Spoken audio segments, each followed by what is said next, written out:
Hi everybody, welcome back to Eddie's Speed Garage. I'm Ed, and this is my 2019 Honda Pilot EXL. In my last video, I showed you how to put the transcooler on so that you can increase your towing capacity. In this video, I'm going to show you how to install the wiring harness that's factory OEM Honda into my Pilot. So this is everything that comes in the kit from Honda. You get a couple of brackets, module. Here's the 7-pin connector that you'll use for holding your trailers. Some more wires with a fuse box there. Miscellaneous fuses, tapes, tie wraps, nuts, and bolts. Let's get started. All right, Honda suggests that you pull the steering or the spare tire jack out of the way, and then they want you to pull this panel off here. Just a cheap little trim tool here, pop it in there, and snap it all the way off. Next up, we're gonna pull the jack out.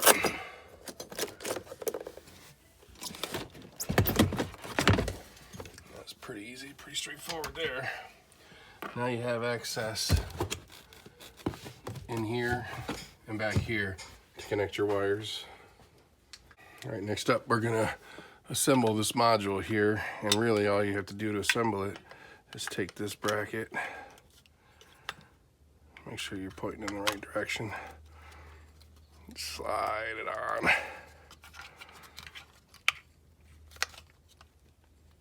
There we go.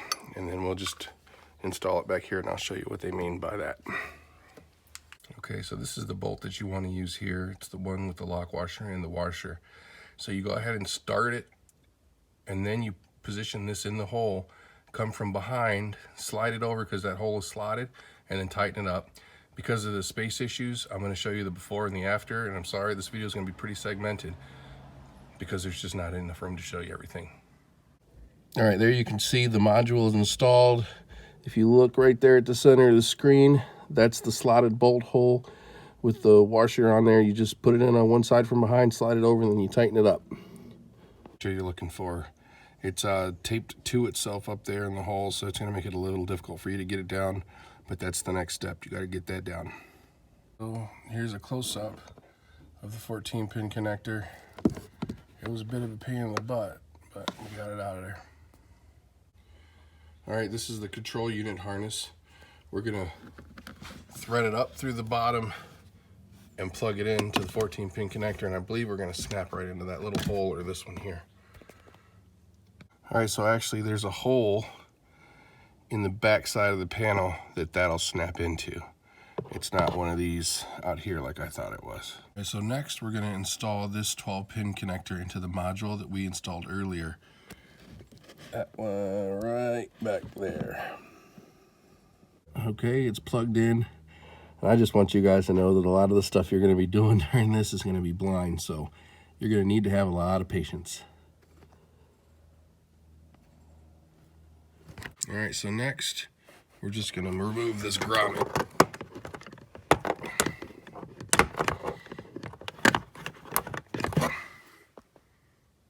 It's not gonna be as easy as I thought it was. I'm gonna go pull it through from underneath. All right, there it is. Very easy. All I did was get underneath. It was wide open. I put an extension on there, and I just pushed it right out. Next, I think we're gonna feed the harness up through the top. All right, so here we are underneath. We are going to feed this end up into the hole.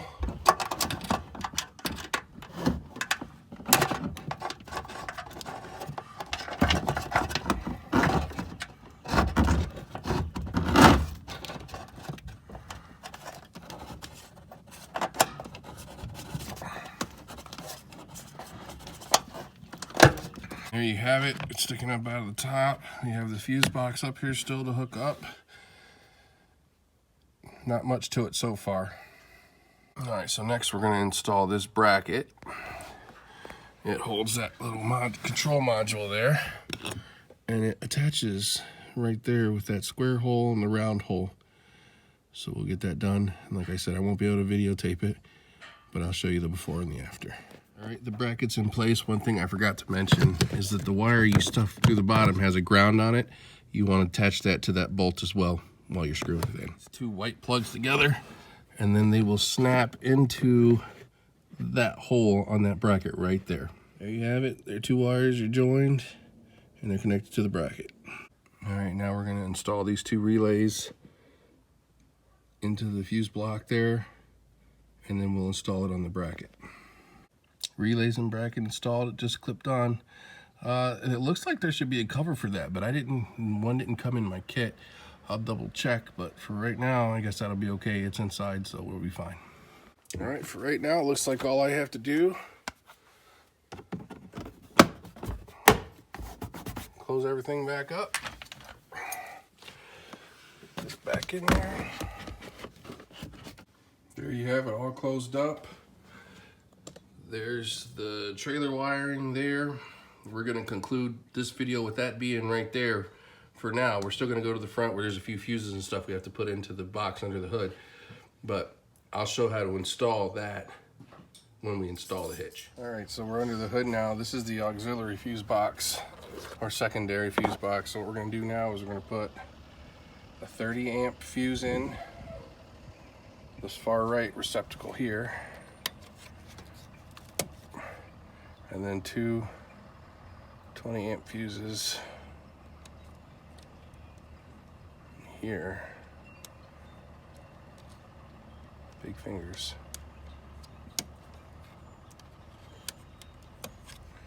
One there and one here on the end.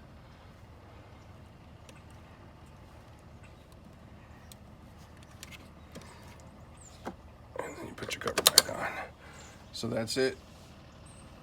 All right, so that concludes the difficult part of installing the trailer wiring. It's almost all blind. You're not gonna be able to see a lot of what you're doing when you're doing it. You're just gonna be feeling behind and just going by feel. You should disconnect the negative battery cable before you do that. I showed you guys earlier when I did the transcooler how to get to the battery, and I'm gonna roll right out of this into the hitch video, and I'll show you how to install the rear panel and hook up the wiring to the hitch.